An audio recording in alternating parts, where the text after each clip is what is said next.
Good morning, Framingham High School, and welcome back to Flyer News. I'm Elena Jacob. And I'm Matt Crone. Today is Wednesday, day 7, with periods running CBGFE. Matt, I'm not sure if you drive a lot on the highway, but I'm positive that you've seen the toll booths and the new electronic Easy Pass lanes.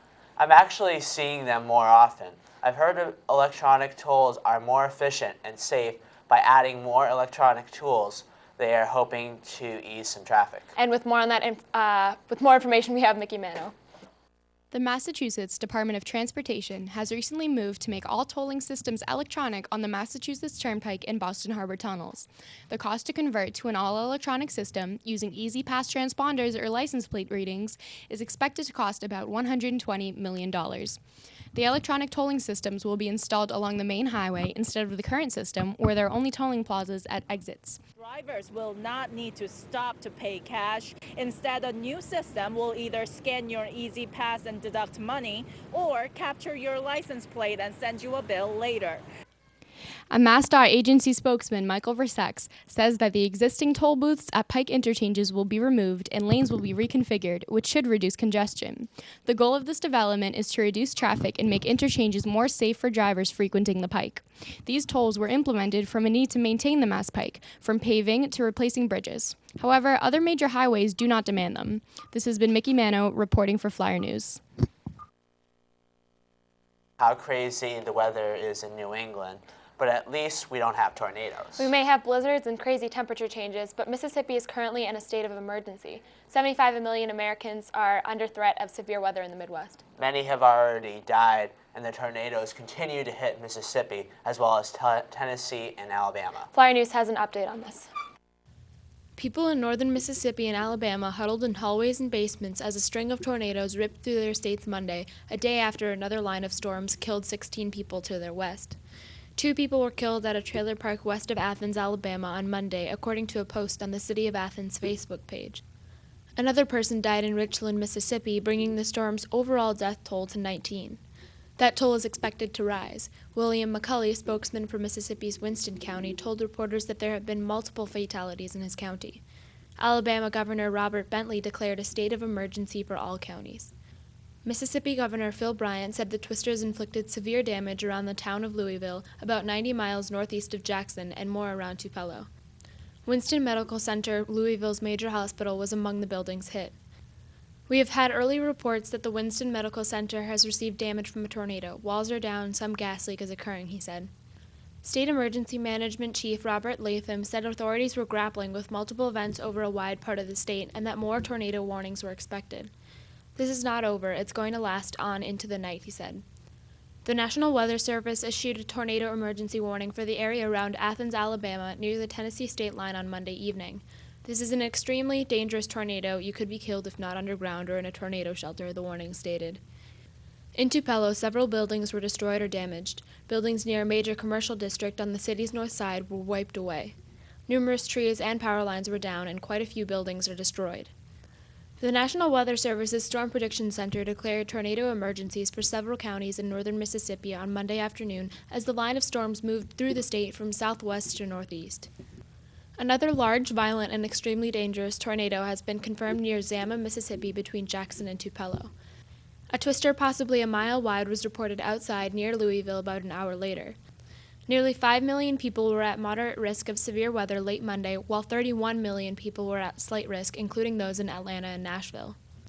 This has been Elena Jacob reporting for Flyer News. Singer-songwriter Paul Simon said that he and his wife, Eddie Brickell, had an argument before they were arrested Saturday. Brickell, in a statement sent to reporters by her lawyer, said she started it. "I got my feelings hurt, and I picked a fight with my husband," Brickell said. "The police called it disorderly. Thank God it's orderly now." Simon and Brickell were arrested on disorderly conduct charges by police investigating a family dispute at their New Canaan, Connecticut home Saturday night, according to police. Investigating officers gathered information and found probable cause to arrest Simon, 72, and Brickell, 47. A police statement said the couple was released from custody Sunday morning. They held hands when appearing before a judge in Norwalk Superior Court Monday. Eddie and I our Simon said, "We are going to see our son's baseball game this afternoon." The judge declined to issue a protective order that would kept Simon and Brickell apart. Their case was continued until May 26th. So, Matt, it's Wednesday, and that means that there's a new edition of Words of Wisdom. Can you tell us a bit about it? Well, it's really talking about, studying and the importance of hitting the books early. So let's see it.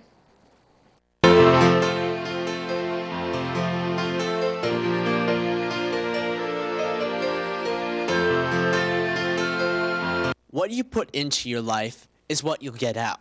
The harder you work, the more you'll be able to achieve. The more you study, the more you'll know. For seniors graduating high school, this is particularly important. All our lives, we've been building a puzzle. Some of us may still be working on the corners of the puzzle, while for the rest of us, we may nearly be completed with the puzzle. A puzzle is never complete until you find the right pieces to go together. As is in life, until you understand and know what you want to do in your life, you're going to be searching for the right piece that will ultimately complete your puzzle. Hi, everyone. I'm Mr. Morabito, and I'd like to read a lovely quote for you. It says, "You've really got to start hitting the books because it's no joke out there." And that's a quote from Harper Lee. I think that this quote is tremendously important and relevant to all of us. Many students may have already realized it, or some of you might find that you're going to realize this 5 to 10 years down the road. Hopefully you do find that you realize it someday, that education is really the most important thing that you can do to better your situation in life and make a positive impact and have some sort of an occupation that you get true fulfillment from.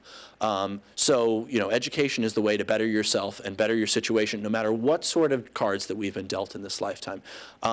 So I hope that you all are hitting the books so that you can figure out what it is you want to be and become when you grow up, because I know when I grow up I want to be a math and computer science teacher.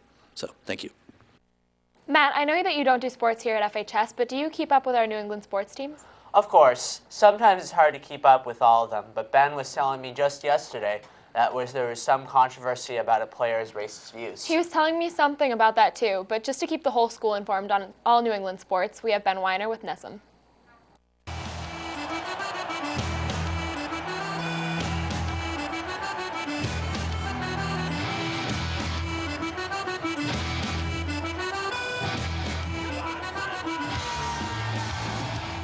Hello, Framingham High School. I'm back with a new segment of New England Sports Minute. I'm Ben Weiner. While we all had a relaxing week off, the Red Sox still had a full slate of games to be played. The team had a series against the Toronto Blue Jays and started off well, winning the first 2 games. As Boston's finest went for the series sweep, they faced knuckleballer R.A. Dickey, who ended up pitching flawlessly, while southpaw John Lester did not, allowing 4 runs on 5 hits in 7 innings. The final score was 7-1 in Toronto's favor, but the Sox still took the series. Former Celtics coach and current Clippers coach Doc Rivers is trying to keep fans in the seats at the Staples Center. With the ongoing investigation involving tapes of Donald Sterling making racist remarks, Warriors coach Mark Jackson stated that fans should boycott the games throughout the series. But Rivers is maintaining that fans should support this team because owners don't win games, players do. Onto the ice, the Bruins have many a reason to celebrate as they advance to the second round of the playoffs on Saturday afternoon, winning 4-2, taking the series in 5 games. Everyone on the Bruins played a significant role, but maybe none more significant than Patrice Bergeron and Torrey Krug, each having 5 points in the series. The Bruins play the rival Canadiens next, and we will keep you updated with all things New England sports. But that's all I have for you this week, FHS, and I'm Ben Weiner, reporting for Flyer News.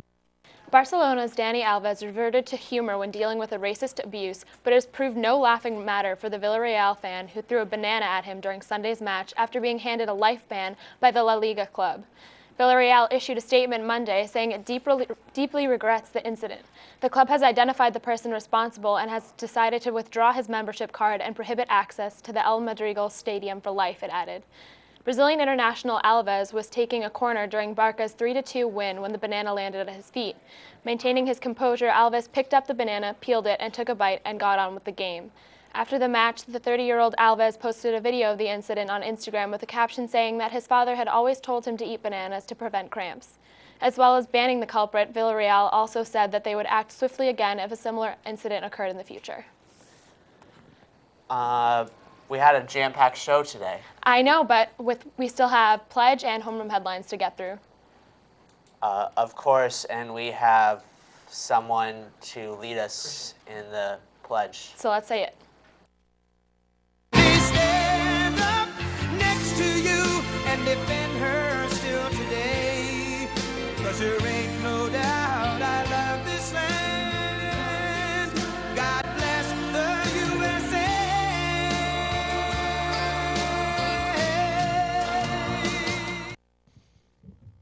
Please stand for the pledge to the flag.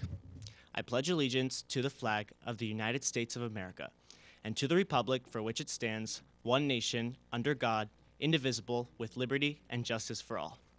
Great job, Christian. So now that the pledge is done, we can send it over to homeroom headlines with Victoria. She's ready. Good morning. Today is Wednesday, April 30th, a day 7 with periods running CBGFE. Today, there's a junior class assembly at 8:30 during C period. There's boys varsity and JV basketball versus Norwood at 3:45. There's girls tennis versus Milton at 3:45. There's girls lacrosse versus Andover at 4. There's boys JV volleyball versus Needham at 4. There's boys varsity volleyball versus Needham at 5. And there's girls JV lacrosse versus Andover at 5:15. The poetry slam is tonight at Amazing Things Art Center at 7:30. And there's an NHS meeting on Thursday in the CAF for seniors and juniors to go over commitments and to have speeches for officer positions. Voting will then be on Thursday night on Moodle. That's it for me. More announcements. Good morning. I'm Mrs. Danderan from the Guidance Department with a message for seniors. Tomorrow we will be hosting our annual College Shirt Day, so we encourage all seniors and all faculty to wear a sweatshirt or a t-shirt from the college they attended or the college that you will be attending next year for seniors. Thank you. Good morning. This is an announcement for all juniors or anyone going to Cotillion, I guess. So Cotillion is this Saturday. That's so exciting. And basically, we are selling tickets until May 2nd now for $65 in B211 after school. So it's $65 now, and it's only until May 2nd. So please don't be someone who regrets not buying a ticket. We want everyone there. It's going to be so much fun. The food is absolutely delicious, and honestly, like, our class is so ready to have so much fun, okay? So buy your tickets in B211 only after school, $65 until May 2nd. There we go. Hey guys, so this Friday at Sweet Spot, there's going to be a benefit night for my relay team, Combat for Cancer. It's going to be from 3 to 10, so you should all come out. Kevin Scranton's going to be there, and Dan Paget, so it should be pretty interesting. Maybe Kate O'Callahan.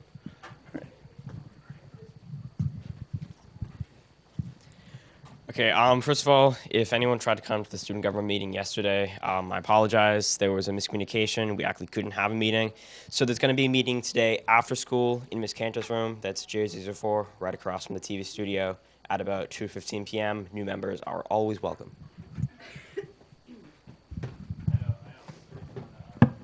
Good morning. So this is announcements for all seniors. Prom tickets are still on sale this week for $86. Next Monday, they'll be bumped up to $90. We really want to catch this deal. It's not something you want to push off and wait till the last minute. We are also selling boat cruise tickets this week for $50, and they will also go up to $55. These are like the fun senior events. Like, once next time, you're going to be able to dress up really nicely and have so much fun in the really, really nice Fairmount Copley. It's apparently very beautiful, so we should all come out. It's going to be a lot of fun. So in honor of the 10th anniversary of Mean Girls, on Wednesdays we wear pink. But do you know what else we do on Wednesdays? We go to steering committee. It's in C103, that's Mr. Bowen's room, right after school. And we're planning some important events, so make sure you come out. Also, new members are always welcome. Good morning, everyone. Today is the Senior Slam, so if you're chosen for that, please meet in the library, the closed classroom at 2:05. And Faithful, Yeah, so all top individual performers will be slamming to compete for the last spots at Louder Than a Bomb, a regional poetry competition. If you're not one of those individual players, please come and watch, and you can perform just for fun at the end of it. Thanks, hope to see you there. Oh, and there's poetry slam tonight at the Amazing Things Arts Center, so please come out. Faith. At 7:30. Faith, give me the mic. It gets really crowded. Go early. It's crowded. They'll turn people away at the door. And up And they'll next, we're turn you going to take away. a look at the 48-hour Disney promo.